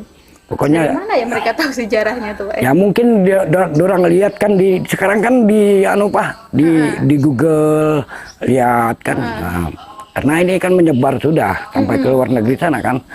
Jadi mereka tuh lihatnya di sini, oh di sini. Bahkan orang tidak tahu datang di sini sama sekali tidak tahu makamnya di sini di Salimbatu nih, tiba-tiba jalan minta pertolongan dari mereka di Tanjung Selor bawa ke sini. Pak, biasanya ada prosesi khusus nggak Pak? Misalkan bagi para peziarah yang datang, misalkan harus berwudu dulu atau seperti apa gitu, atau tidak boleh apa gitu? Oh enggak. Karena terserah aja kan, mau berwudu silakan, mau tidak berwudu silakan, sama aja. Karena di sini kan istilahnya biarpun istilahnya orang enggak Muslim masuk ke sini tidak masalah. Nah, jadi berwudu tidak masalah. Tapi sebaiknya kalau kita orang Muslim ini berwudu ya oke aja. Selain makam nih Pak, adakah biasanya kalau di tempat-tempat makam keramat atau apa itu ada air sucinya atau apa, di sini ada? Nah, cuma itu aja saya gunakan profil itu untuk berwudu. Kalau untuk mencuci apa segala tidak ada, cuma untuk berwudu aja. Oh, berarti cuma satu-satunya peninggalannya makam. Itu aja, karena profil ini kan boleh dikatakan sumbangan orang ada hajatnya juga. Kalau kesini ini berbayar nggak Pak? Gratis? Enggak. Gratis ya? Gratis saja. Tapi dulu pas waktu Bapak pernah dengar nggak sih ceritanya pas waktu beliau ini menyiarkan agama di sini, seperti apa tantangannya beliau gitu? Apakah langsung direspon positif sama masyarakat atau sempat ditolak mungkin? Kalau saya dengar infonya beliau ini tidak ada penolakan, langsung aja orang Salimbatu ini mengikutkan sarannya dia. Dulu sebelum beliau datang untuk menyiarkan agama Islam, apa sih Pak agama mayoritas di Salimbatu? Ya, orang-orang zaman dulu. Iya, zaman dulu itulah mayoritasnya agamanya kayak sama hal aja sama orang pedalaman gitu nah. Oh, jadi tidak mengenal Tuhan. Gitu nah. Terus diberikan pencerahan oleh beliau ini ya. Iya. Jadi beliau ini begitu datang dan beliau ini mau membawakan agama Islam di sini. Tidak ada penolakan juga kan.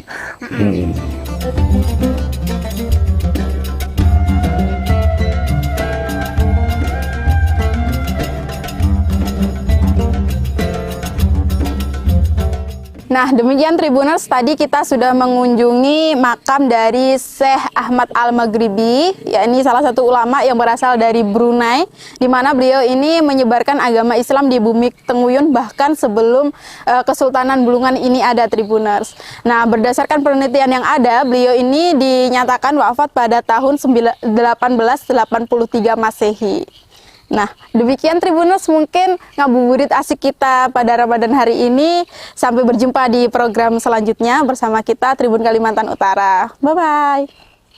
Nashhadu an la ilaha illallah wa nastaghfirullah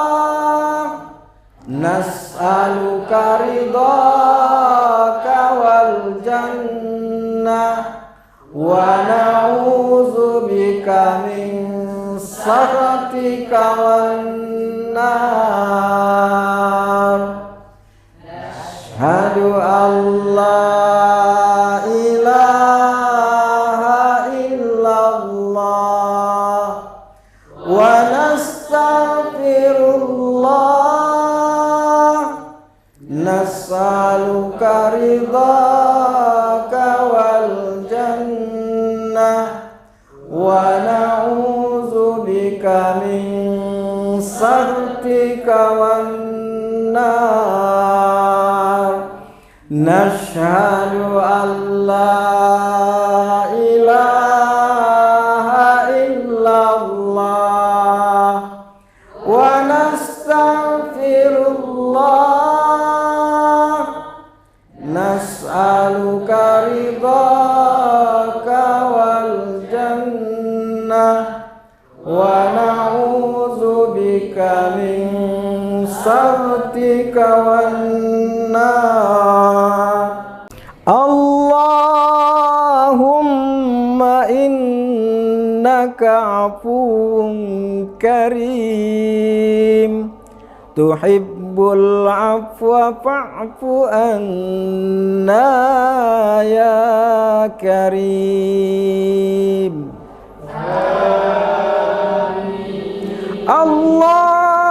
Allahumma innaka afuwun karim tuhibbul afwa fa'fu anna ya karim.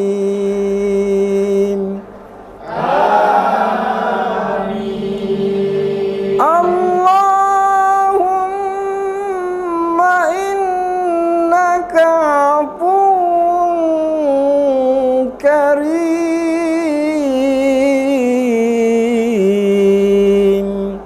tuhibbul afwa fa'fu anna ya karim.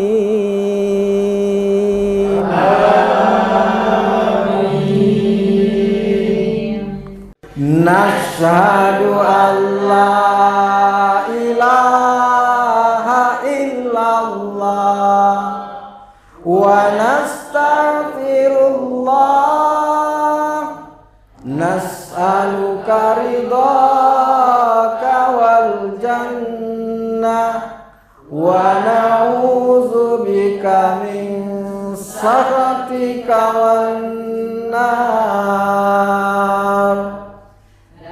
Asyhadu an la ilaha illallah wa nastaghfirullah nas'aluka ridhaka wal jannah wa na'udzubika min sakhatika wan nar. Nashhadu an la ilaha illallah wa nastaghfirullah nas'aluka ridhaka wal jannah wa na'udzubika min sakhatika wan nar. Allahumma innaka afuwun karim tuhibbul afwa fa'fu anna ya karim. Allahumma innaka afuwun karim tuhibbul afwa fa'fu anna ya karim. Amin.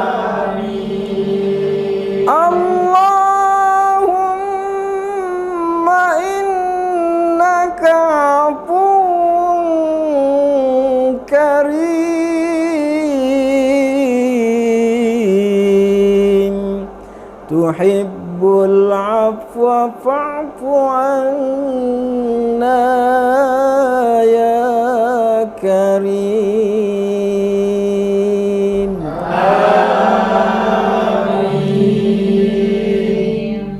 Nashhadu an la ilaha illallah wa nastaghfirullah, nas'aluka ridhaka wal jannah wa na'udzubika min sakhatika wan nar. Asyhadu an la ilaha illallah wa nastaghfirullah, nas'aluka ridhaka wal jannah wa na'udzubika min sakhatika wan nar. Nashhadu an la ilaha illallah wa nastaghfirullah, nas'aluka ridhaka wal jannah wa na'udzubika min sakhatika wan nar. Allahumma innaka afuwun karim, tuhibbul afwa fa'fu anna ya karim. Allahumma innaka afuwun karim, tuhibbul afwa fa'fu anna ya karim.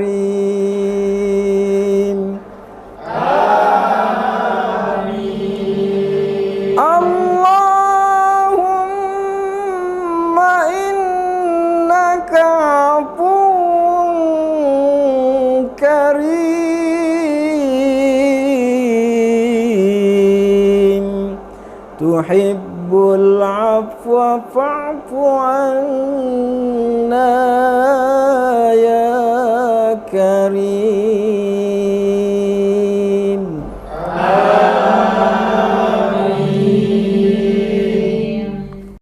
Nashhadu an la ilaha illallah wa nastaghfirullah, nas'aluka ridhaka wal jannah wa na'udzubika min sakhatika wan nar.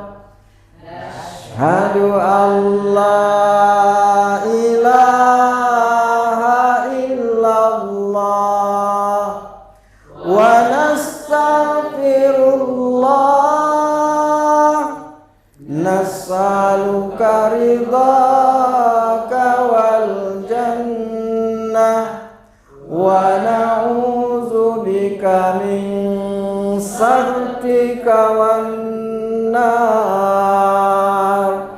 Nashhadu an la ilaha illallah wa nastaghfirullah, nas'aluka ridhaka wal jannah wa na'udzubika min sakhatika wan nar. Allahumma innaka afuwun karim, tuhibbul tuhibbul afwa fa'fu anna ya karim. Allahumma innaka afuwun karim, tuhibbul afwa fa'fu anna ya karim.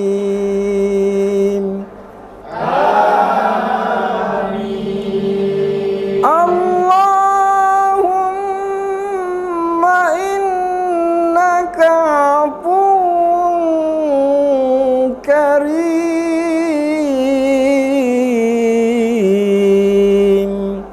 tuhibbul afwa fa'fu anna ya karim.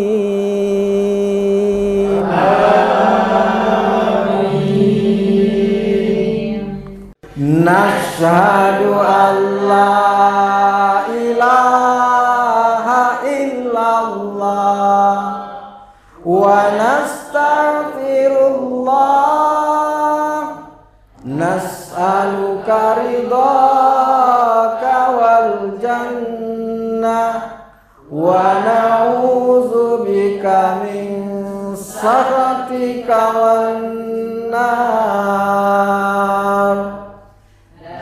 Asyhadu an la ilaha illallah wa nastaghfirullah, nas'aluka ridhaka wal jannah wa na'udzubika min sakhatika wan nar.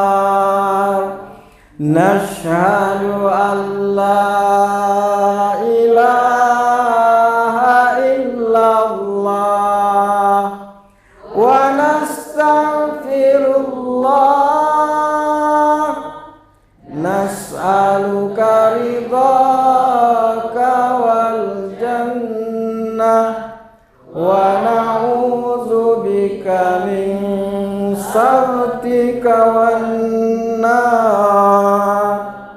Allahumma innaka afuwun karim, tuhibbul afwa fa'fu anna ya karim.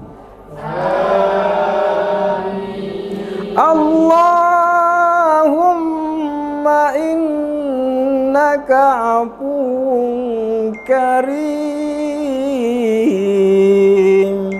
tuhibbul afwa fa'fu anna ya karim.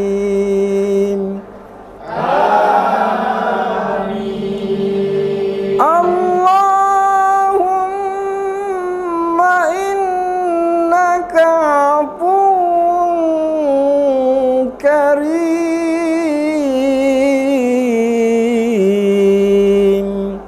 tuhibbul afwa fa'fu anna ya karim.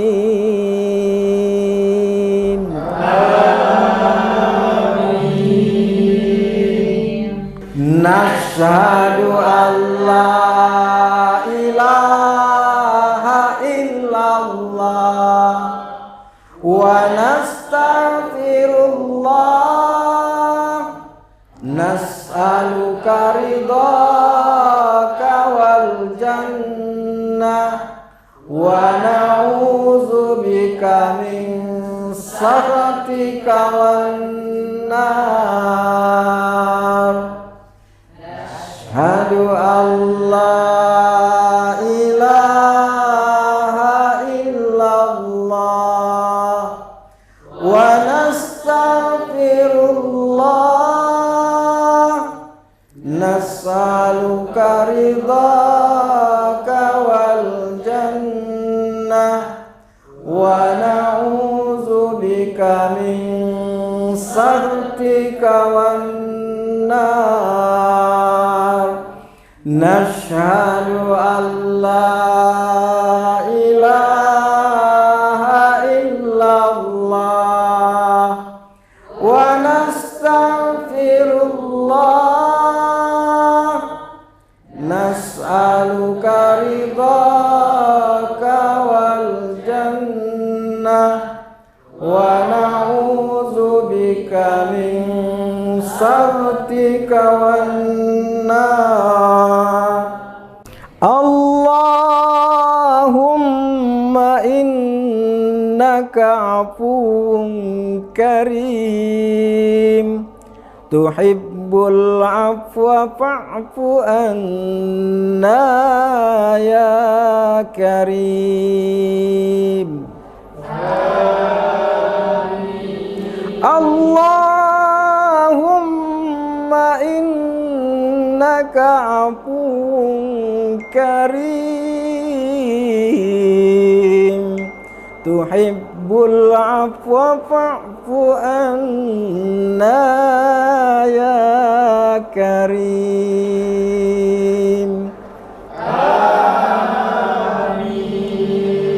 Allahumma innaka afuwun karim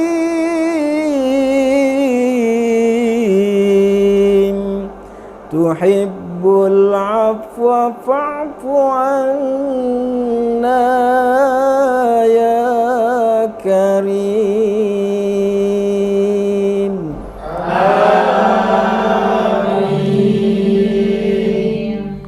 Nashhadu an la ilaha illallah wa nastaghfirullah.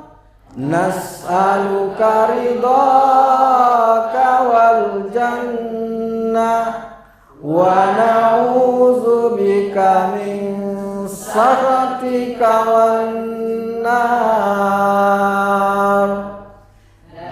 Ashhadu an la ilaha illallah wa nastaghfirullah.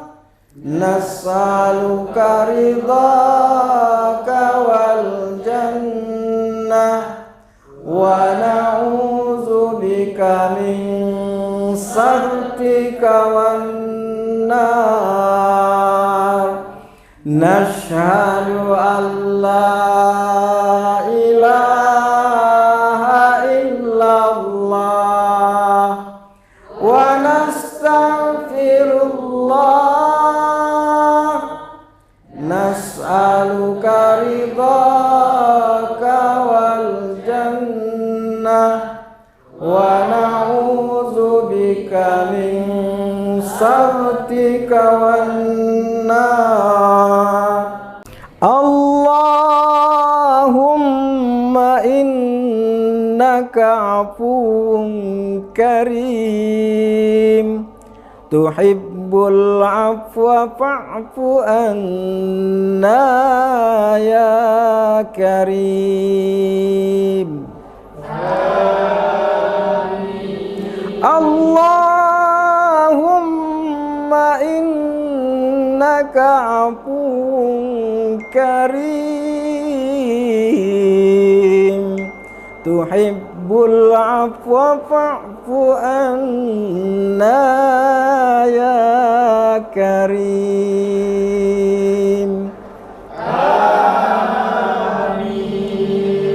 Allahumma innaka afuwun karim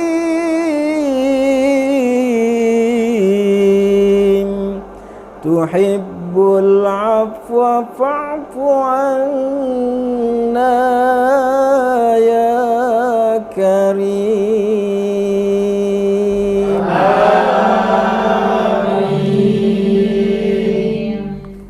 Nashhadu an la ilaha illallah wa nastaghfirullah nas'aluka ridhaka wal jannah wa na'udzubika min sakhatika wan nar.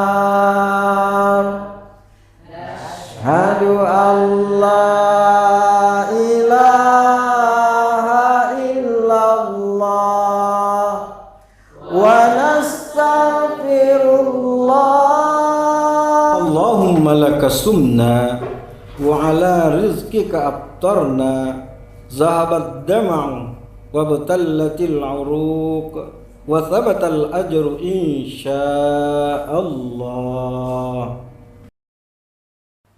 Allahu akbar, Allahu akbar, Allahu akbar,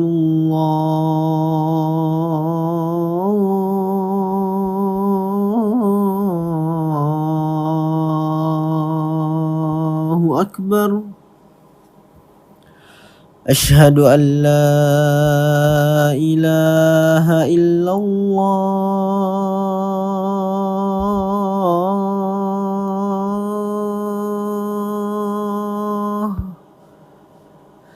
Asyhadu an la ilaha illallah.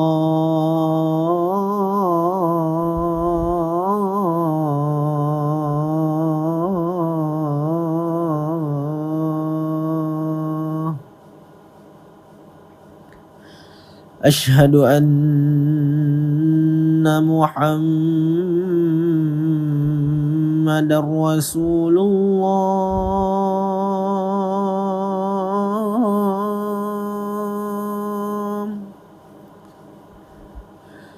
Asyhadu anna Muhammadar Rasulullah.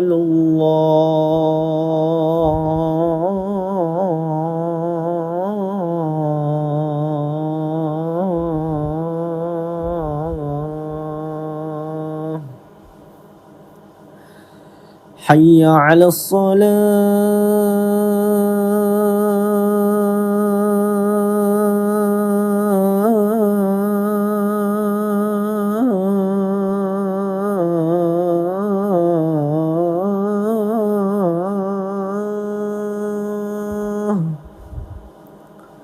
Hayya 'alas salah.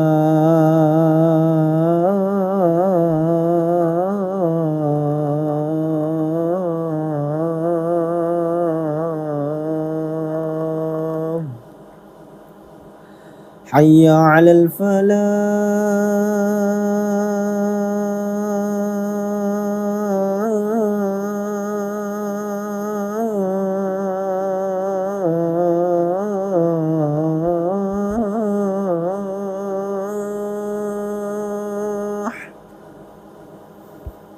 Hayya 'alal falah.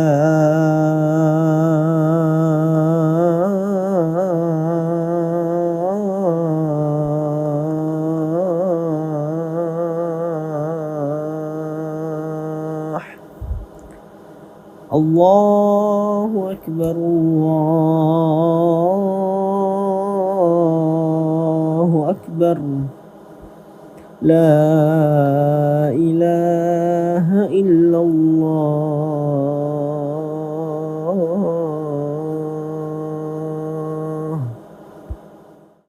Allahumma rabba hadhihi ad-da'wati at-tammah was-salati al-qa'imah آت محمدا الوسيلة والفضيلة والشرف والدرجة العالية الرفيعة وبعثه مقاما محمودا الذي وعدته إنك لا تخلف الميعاد.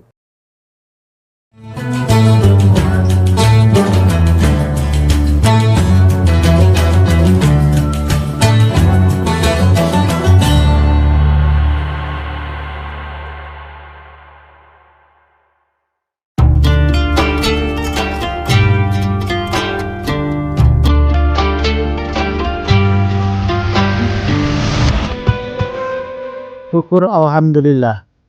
Tahun ini kita masih dipertemukan dengan bulan suci Ramadan.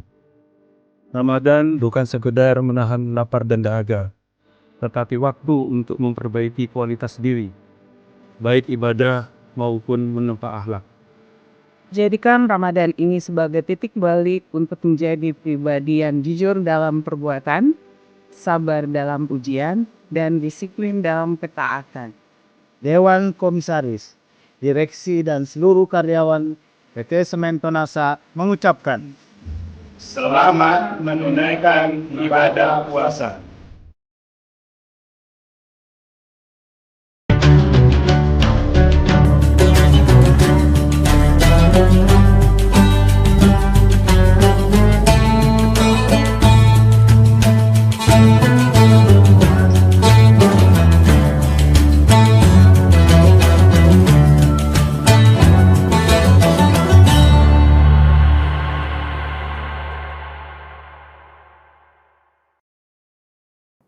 Assalamualaikum warahmatullahi wabarakatuh. Tribuners, seperti apa kabar Anda hari ini?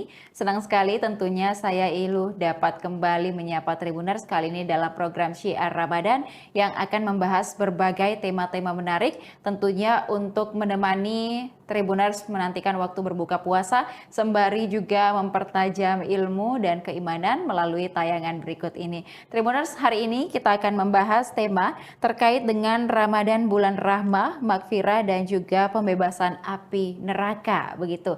Kemudian tema ini akan kita kupas tuntas bersama dengan narasumber kita. Ada Pak Ustadz Kiai Haji Sabarudin LC yang sudah bersama kita pada hari ini. Kita sapa terlebih dahulu. Assalamualaikum Pak Ustadz. Waalaikumsalam warahmatullahi wabarakatuh. Baik Pak Ustadz, ini sudah Ramadan yang keberapa ya? Kita udah melalui banyak hari-hari dengan bulan suci Ramadan.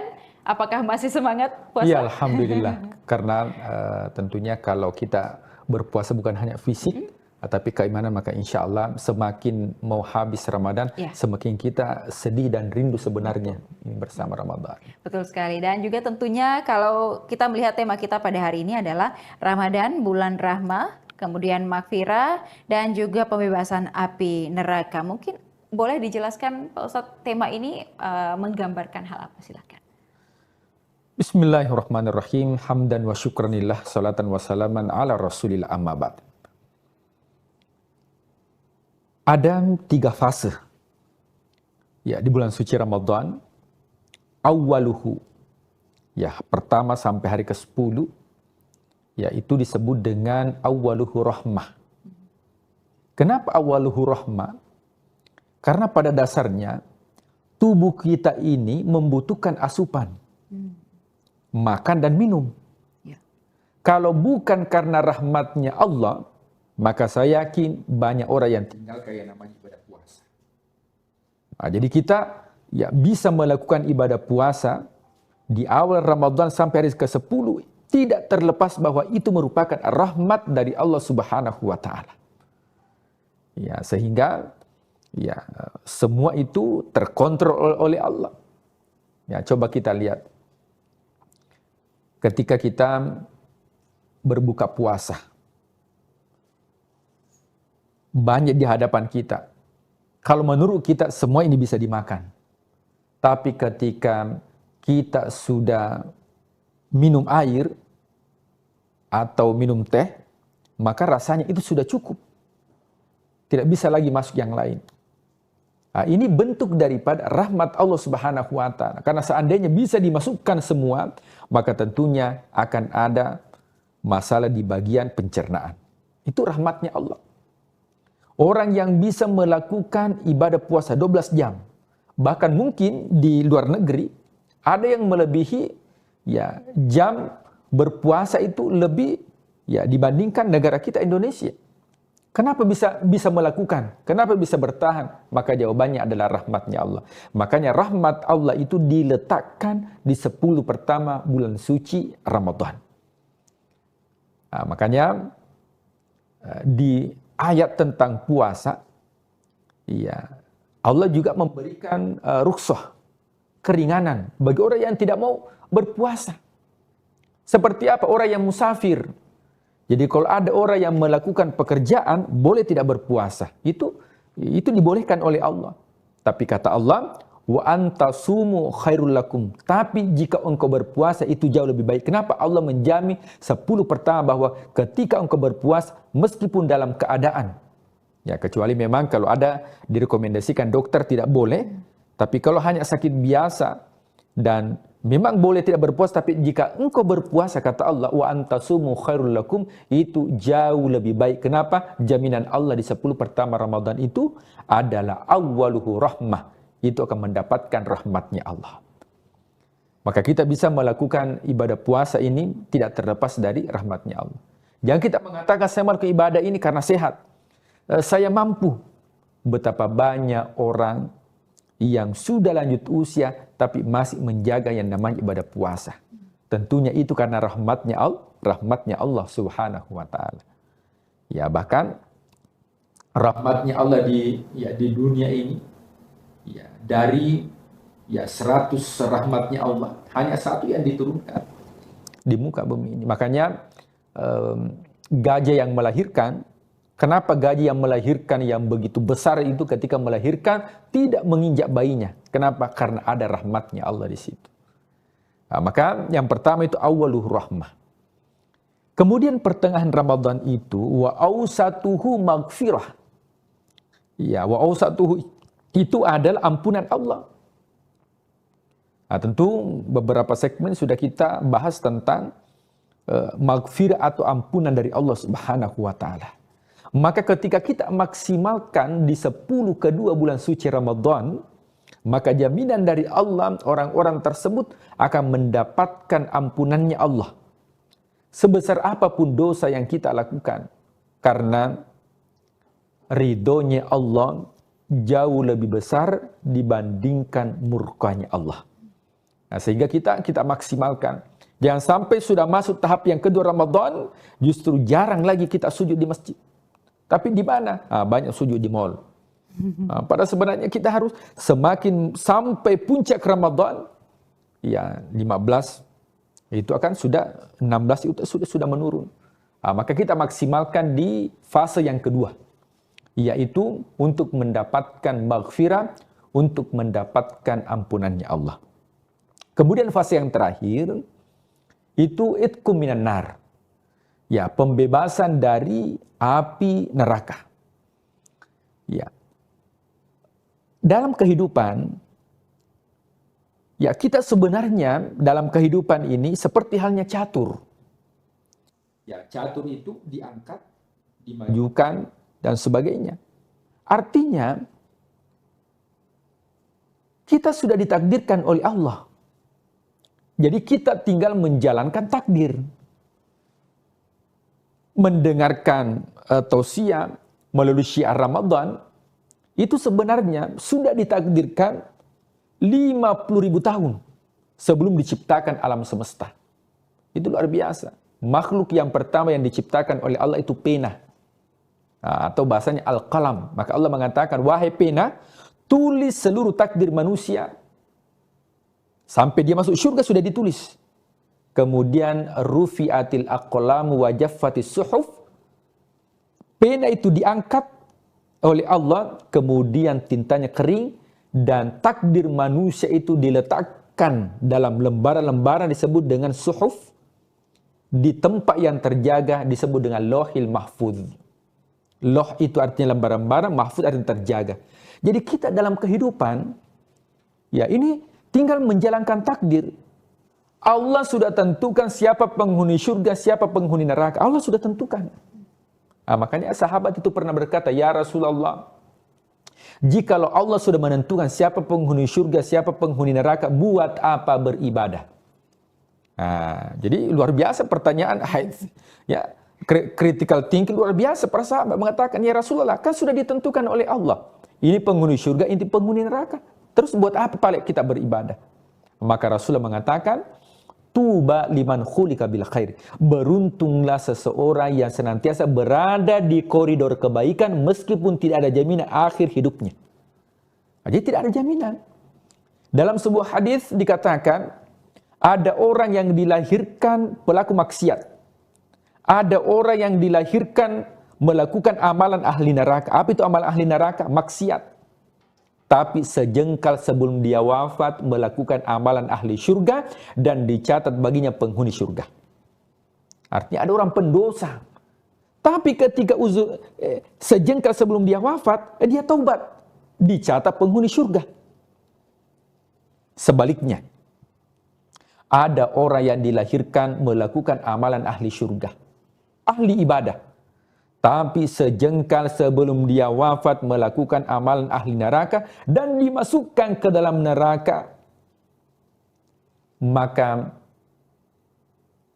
kenapa bisa demikian? Tidak ada jaminan bagi pelaku dosa masuk ke dalam neraka karena ada taubat, dan tidak ada jaminan bagi pelaku amal kebaikan surga karena ada ria dan ujub. Oleh sebab itu, jamaah yang dimuliakan Allah Subhanahu wa taala, tentunya kita akan maksimalkan 3 fase di bulan suci Ramadan. Rahmat, ampunan, dan juga fase yang terakhir yaitu itqum minan nar, pembebasan dari api neraka.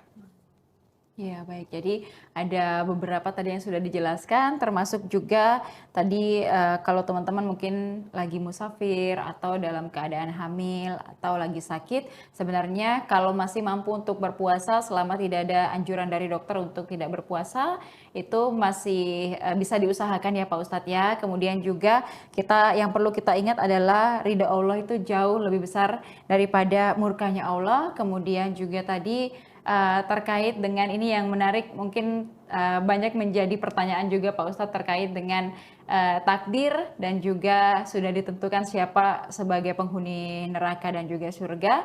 Mungkin akan timbul pertanyaan, kalau gitu saya berbuat jahat aja Pak Ustadz, nanti kalau mendekati ajal baru saya tobat. Seperti apa mungkin Pak Ustadz? Ya, ini menarik.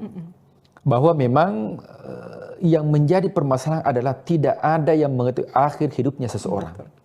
Itu yang menjadi masalah. Seandainya kita tahu, wah pasti kita lakukan dulu dosa, nanti pitaubat. Tapi ini dirahasiakan oleh Allah. Tujuannya untuk apa? Bahwa orang yang gemar melakukan kebaikan jangan sombong dengan kebaikan. Sementara orang yang bermaksiat jangan putus asa karena ada ampunan Allah atau rahmatnya.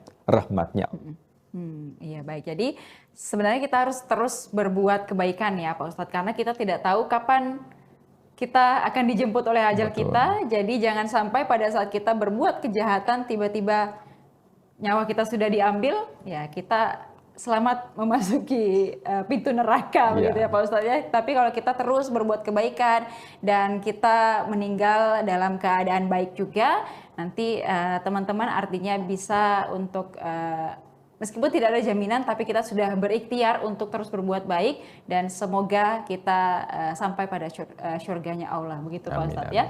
Baik, dan terima kasih Pak Ustadz sudah memberikan juga nasihat sekaligus juga wejangan kepada kita semua di bulan suci Ramadan ini. Semoga kita bisa menjalankan Ramadan semakin khusyuk, semakin juga fokus dan juga terus konsisten. Apalagi tadi sudah sempat kita mention kalau sudah akhir-akhir itu masjid sudah mulai sepi lagi dari teman-teman yang tarawih. Semoga kita terus bisa konsisten sampai terakhir nanti Ramadan di tahun ini dan semoga bisa berjumpa dengan Ramadan berikutnya. Amin. Terima kasih Pak Ustadz dan juga terima kasih kepada seluruh Tribuners yang sudah menyaksikan program kita pada hari ini. Jangan lupa juga saksikan beragam program menarik lainnya hanya di kanal YouTube dan Facebook Tribun Timur, Mata Lokal Menjangkau Indonesia. Saya Ilu Devi Sania beserta seluruh kerabat kerja pamit undur diri. Terima kasih dan wassalamualaikum warahmatullahi wabarakatuh. Waalaikumsalam warahmatullahi wabarakatuh.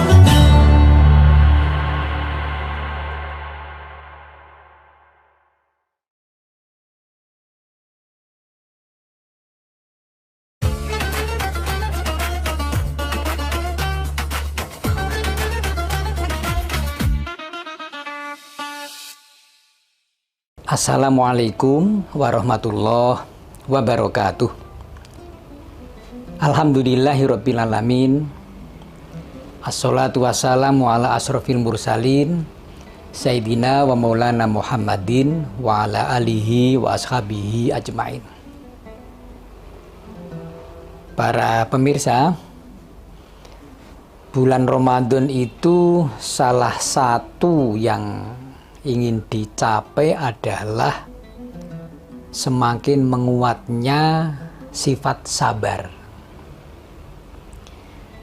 Sabar itu adalah kemampuan untuk menahan diri kita. Jadi kalau tidak bisa menahan diri, itu namanya orang yang tidak sabar. Tidak bisa menahan diri itu antara lain kesusu ya. Belum saatnya tapi ingin segera, itu namanya kesusu. Menahan diri ini juga antara lain tidak memberi reaksi ngawur ya, tidak memberi reaksi tanpa perhitungan ketika tiba-tiba ada seseorang yang menghina kita ya. Jadi nanti kita harus sabar itu di dalam penderitaan harus sabar.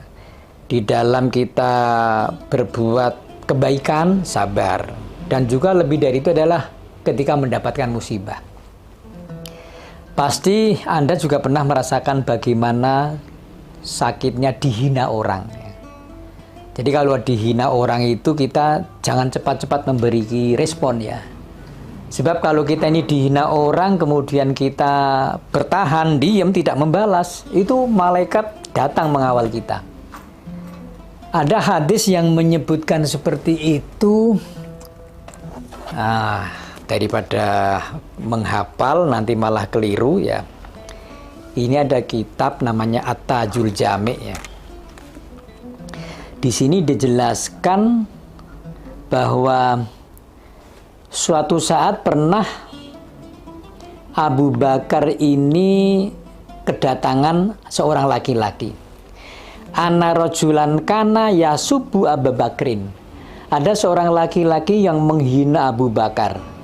Pas Abu Bakar dihina, itu Rasulullah sedang ada di situ dengan para sahabat yang lainnya. Nabi Abu Bakar bertahan diam, tidak melawan. Dihina lagi, tetap bertahan. Nanti namanya juga manusia ya. Summa adzahu salisata, lalu laki-laki itu menghina yang ketiga kalinya. Sudah dihina sampai 3 kali, akhirnya ya berkitik. Apa berkitik itu? Dongkolnya itu ada.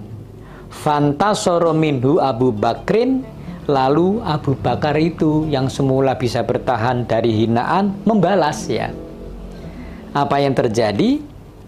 Begitu dibalas, maka Rasulullah yang sedang mendampingi Abu Bakar itu beliau pergi ya. Abu Bakar penasaran. Awajata alayya ya Rasulullah ya. Wahai Rasul, hal ghadabta alayya, apakah engkau marah kepada aku sehingga engkau pergi? Rasulullah itu memberikan penjelasan begini. Nazala malakun minas samai yukadzibu bima qala laka.